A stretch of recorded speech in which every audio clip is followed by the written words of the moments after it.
Good morning. I'm Dr. Robert, and on this edition of 5-ish Minutes with Dr. Robert, our subject is cold showers.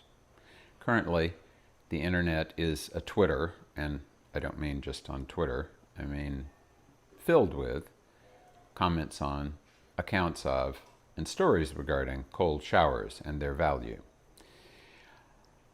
And there is certainly something to be said for taking cold showers. It's something that I did for the 6 years that I was studying Ayurveda in Pune, which I grant you is a tropical location.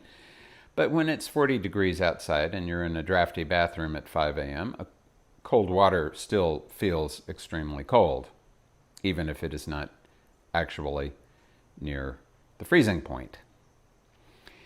Cold is one of the two things that has been shown by modern science to promote longevity, the other being drastic reduction in caloric intake. This is one of the reasons that yogis have spent so much time in the Himalaya, in places where it is very cold. One of the benefits to a yogi of living in a place which is very cold is that it promotes pratyahara. It encourages you to move your energy inwards because you have to keep your energy inwards in order to maintain your internal warmth. So there is great benefit in taking a cold shower from this point of view. You encourage the energy to move inward. You promote good warmth in the core of your body.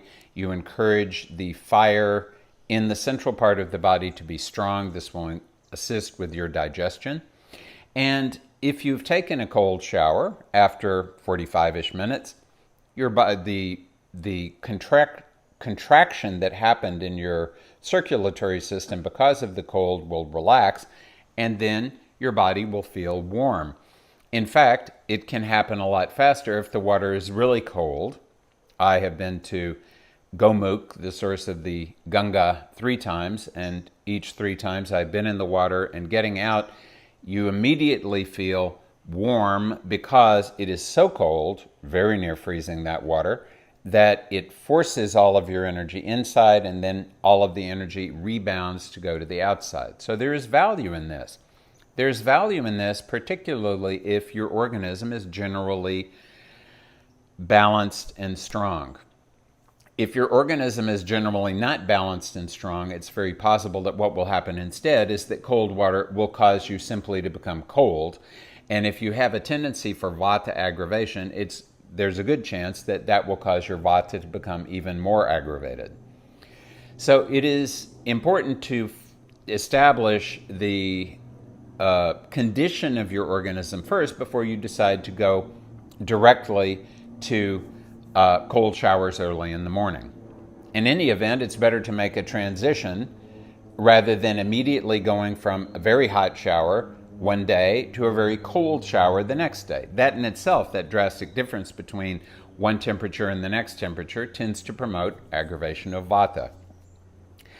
Our concern is always to keep vata under control, and this is why Ayurveda per se never encouraged the concept of cold showers or cold baths.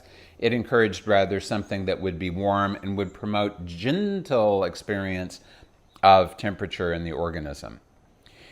But there's a lot to be said for working yourself into a situation where you can expose yourself to cold water in the morning. The thing to remember is, do not expose yourself so long that you strip heat from your organism that your organism cannot quickly return. So if your body is strong and especially young, then you can take heat out of the body and the body will immediately return that heat. That's a good thing to do.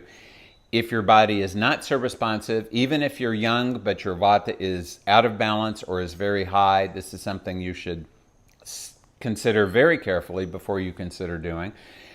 A middle way of doing things, which is the way that I tend to employ nowadays, is to take a warm shower and for the last couple of minutes turn the water to where it's cold. So you have warmed up, your organism is now warm, which is an important thing as you get less young, which is my case.